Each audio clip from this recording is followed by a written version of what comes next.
Welcome to Connecting the Dots, a laser-focused, quick-fire interview on food and agriculture, on the economy, with international experts where we seek answers to questions all of us should be asking. I'm Ajay Jakhar, Chairman Bharat Krishik Samaj of Farmers Forum India, a farmers organization in India. Today, I'm delighted to have with us Mr. Christopher Hegadorn, whose work I personally admire. He is the Secretary of the Committee on World for Food Security.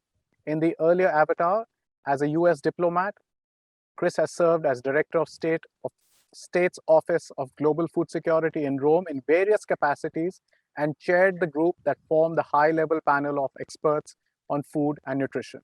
Thank you, Chris, for joining us today. AJ, it's great to see you. Thank you. Appreciate the chance to talk with you again. I've enjoyed getting to know you over this last few months.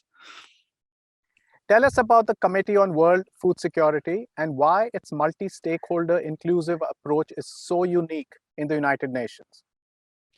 Absolutely. AJ, you pointed out I'm the Secretary of the Committee on World Food Security, otherwise known as the CFS.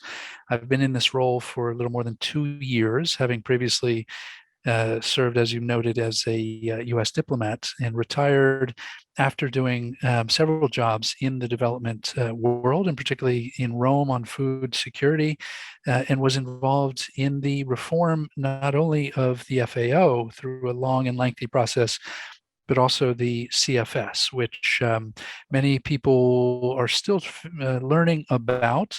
We're doing our best to make sure that the word about CFS is spread through the global food security networks and communities. Appreciate your help in doing that as well. But CFS it's an interesting story. It started in 1974 at the first World Food Summit, and that was prompted by really horrible things that had gone on: mass starvation, famine, including in Bangladesh in 72, 73. And in 74, the world leaders decided they needed to come together and have conversations about food policy to avoid those types of tragedies. And at the time, this was during the height of the Cold War, the information exchange on what food was being grown, what was the likely output and outputs of crops in key production states like the Soviet Union, the United States, that wasn't being shared, and that the secrecy, all that complexity of global trading markets really needed to be put on the table, and people having the opportunity to exchange information. And that's where the UN, FAO, the Rome agencies became the place to do that. So CFS was created at the same time as IFAD, the International Fund for Agricultural Development, the beginning of the CGIAR network of researchers, and several other key items within the World Food Security community.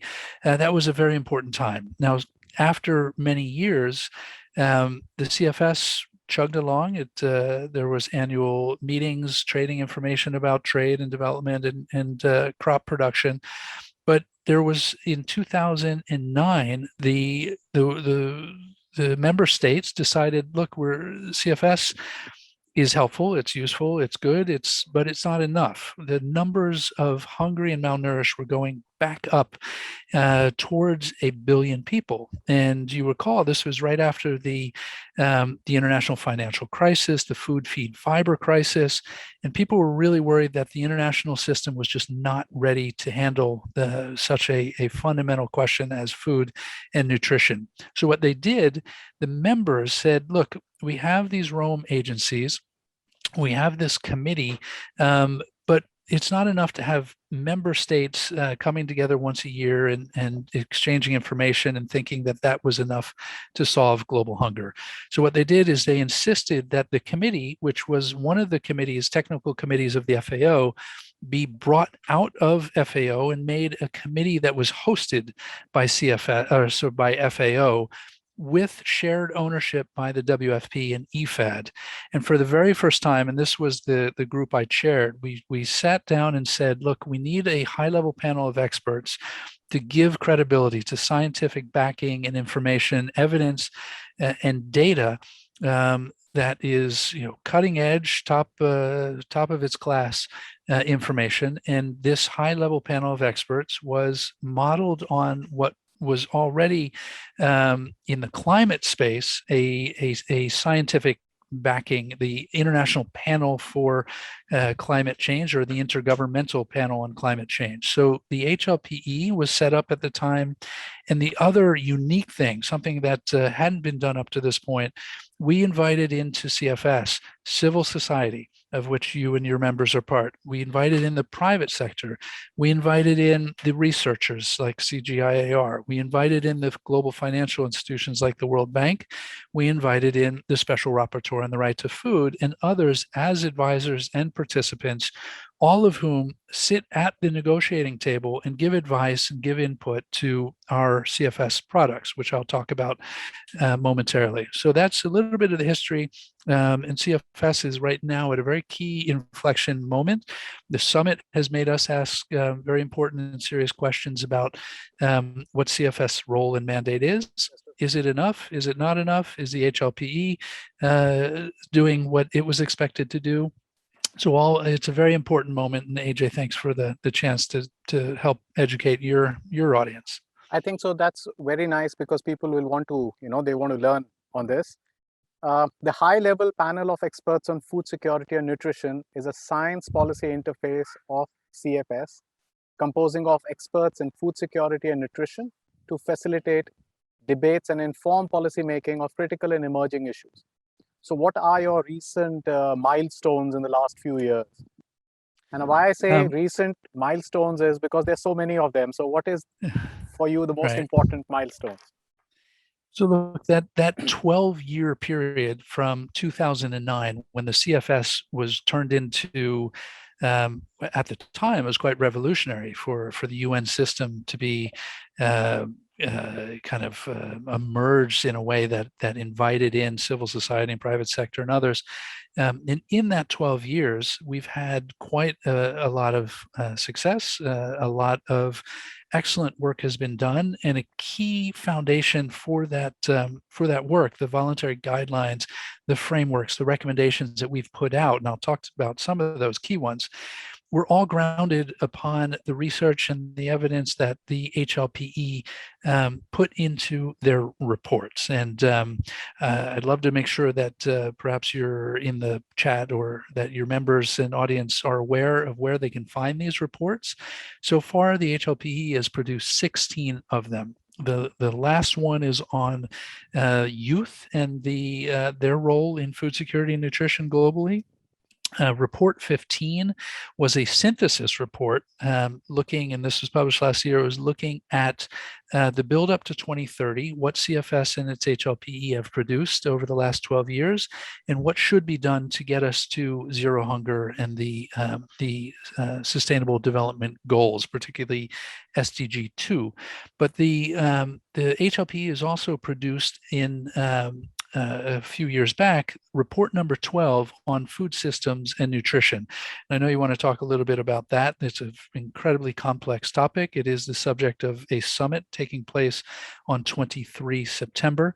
And it goes to the heart of many of the 17 development goals, all about food, all about hunger and nutrition, all at land, gender, youth, many of those SDGs. So the HLPE has done 16 reports. It will be doing another one quite shortly next year. It will be published on data systems and how do we make sure and how do we make sure that policymakers have proper data collection and analysis tools at their disposal. But they've also, the HLP put out a paper last year at the request of the CFS chair on COVID-19 and its impacts, likely impacts and real impacts on the food security and nutrition of the global community. They were the first to put something out. They acted immediately. They understood that this, as did the CFS chair and secretariat, understood that this is going to be a major issue. It's likely to endanger the food security and nutrition status of millions more, which it has, as evidenced by the SOFI 2021 report. And so the HLP is a lot to be proud of. I consider it one of the jewels in the crown of the CFS. There's a 15-member steering committee which is selected from nominations that come from around the world. So there's a very clear geographic balance, a gender balance, and expertise balance that's really unrivaled in the UN system. The IPCC, which is the one I reference and is compared to, at times in the context of food systems. Do we need that type of massive scientific community? It's a debate worth having. The HLPE has shown its level of credibility, its expert products that it's put out, the transparency of its selection process, which was chaired by the FAO chief scientist. All these things point to the credibility of the HLPE, and its reports speak for themselves. I highly recommend that your audience take a look, particularly at report number 12 on food systems and nutrition, that gives the real clarity and detailed expertise that defines those complex questions that I know you're interested in. Which takes me to the question that the high-level panel of experts on food security and nutrition has done such a wonderful job. Why was the need for a UN Food Systems Summit? I mean, I should be the last person asking this, but that's what the people want to know. And Yeah. the criticism of the UN Food Systems Summit. What would be your views on that? Well, this is a complex question, and even sort of understanding where the original ideas came from are debated and disputed. But I think it goes back to the point, the same reason the CFS was reformed, and more people were brought into the conversation. I think people felt that food systems are just so complex that it's not just about the amount of calories produced. There's no straight line between calories produced and the outcomes on human health, on biodiversity and environmental health, and the quality of food produced, right? We can produce plenty of calories, but if it's not of the variety of the micronutrients that we know leads to healthy lives and positive environmental outcomes, then we're not going to achieve the 2030 objectives. We're not going to continue to be able to feed the planet sustainably while at the same time protecting biodiversity and water health, air quality, et cetera. So I think that pressure that has been growing over a number of years. This is not a secret to the CFS, which is why we can commission the HLPE to write their report number 12. This took place back in 2015-16. They wrote the report. The CFS members negotiated the voluntary guidelines that came out in February and were adopted in February. And so this has been a process of sort of global recognition that the trade is not adequately addressing the broader issues of the externalities around food and nutrition and environmental health. The growth of the non-communicable diseases such as cancers and diabetes and all the sort of major health problems, obesity, and diabetes, all the things that are costing countries billions and billions of dollars to treat. Really, we're treating the symptoms and not the root cause. And the root causes, I think, the more and more people are coming to recognize are the way we grow food, the way we market food, the way we transport food, the way we price food. And so that is how I think the summit has come about. CFS, I would like to have thought that the summit would build more on CFS and its HLP's products. But we have been supporting the summit. We've been trying to make sure that the CFS voice is heard, that the CFS products are at the center of the summit's outcomes. And we'll see what happens on the 23rd when the Secretary General hosts the summit. But look, the summit is a start, as we've heard from many people. It is we have 9 more years until 2030. And we'll do our best. CFS will continue to push its inclusive model. We believe that countries should be basically setting up food system discussions around the CFS model that's inclusive, that's based on science and evidence, and that has clear links to policy. And I think we can work together with those involved in the summit to do this quite nicely and do it symbiotically. I will pick up on the point where you talked about the way the food is produced, where it is marketed. It has externalities and it has huge cost on the environment and the people.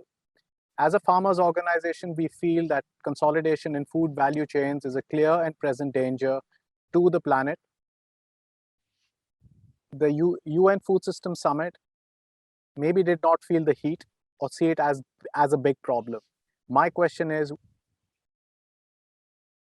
will CFS study such a topic? Will it come out with one of its outstanding reports on a topic which, as a farmers organization, and I personally think is a key component of a transformation, of a just, successful transformation?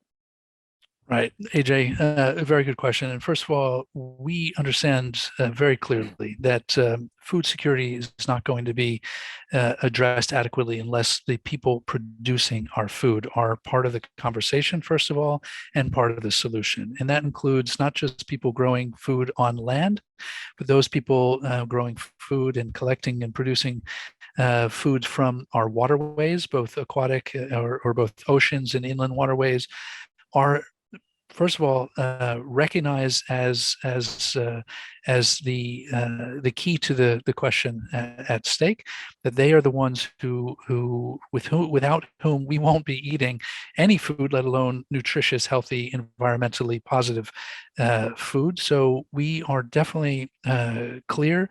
We invite farmers and farmer representation into the CFS through its advisory group, through its participation, through our both our annual plenaries and our intersessional events. And we'll see at CFS 49, which takes place 11-14 October this year, we'll have 16 side events, and we'll have farmers groups invited into that conversation as a key component to everything we do.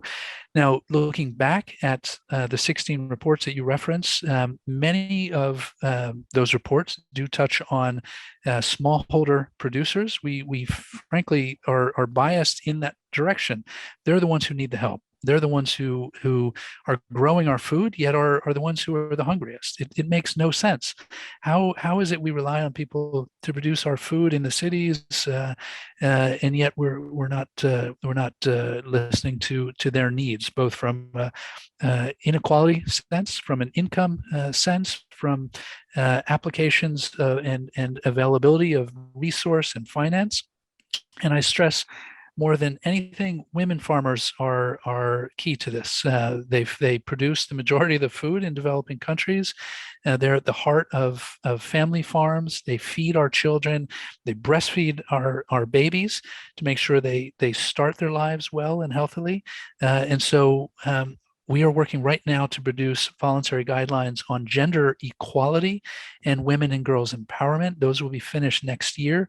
And again, I encourage everyone listening, think of how you can help strengthen women's agency in food production, access to capital, access to education, because they really are at the heart of food production, particularly where it's needed most in the developing South. So the UN Food System Summit is a very complex process. We have Joachim von Buron and the scientific group. They published 7 principles for evolving food systems. But I don't find them consistent with what the Producers Champion Network is saying, what the Producer Engagement Group is saying, or even what Action Track 3 may be saying on the 23rd for nature positive production. So it's very confusing for what people will believe, which part of it they believe, which part of it they do not believe. Many in the process also feel a little let down that the baton is going to be passed to Rome-based agencies, including the CFS. What is happening? Can you give us some clarity on this? Because the people will want to know. And that's the last question. I think, AJ, we all want to know. I certainly am not going to speak for the scientific group associated with the summit. They have 29 very competent people handpicked, which was a different process than the way the CFS HLPE has a very clear nomination process that's managed by the chief scientists of the FAO. But look, their work speaks for itself, and your audience can look at what they've produced. In terms of science and evidence as a key to policy process and policy making, we do have common cause. We want to support the notion that science should be at the basis, science and evidence should be at the basis of policy making. And this goes back to the point I made about the CFS producing first an HLP report and later policy recommendations on data collection and policymaking tools. Because if we've talked to experts and they point out time and time again how many countries are making policy decisions without a clear evidentiary base, without scientific basis, and this is a clear weakness. And so there are lots of sensitivities over data and how it's used, and those are the issues that we will be addressing in our process. But the bottom line for us is science has to be strengthened. It has to be relied upon. And there are those who will say science is great when they're talking about GMOs and certain things that are have an interest to whatever groups they come from, but then question the science around the climate change. It makes no sense. There has to be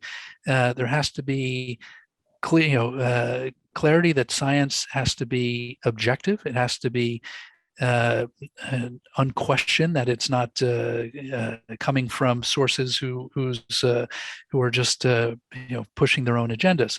So look, we are going to continue working with those who have been in the science group and throughout the CGIAR, for example, which is the network of scientific research groups that are advising the CFS. But we think more can be done at regional level, maybe working with groups like the Africa Union, and again, at country level. Country policymakers need to understand that science has to be at the part of science, and evidence has to be clear, a clear foundation from which their policies are set. So it's a complex thing. Like I said, I don't speak for anybody apart from myself or the CFS Secretariat.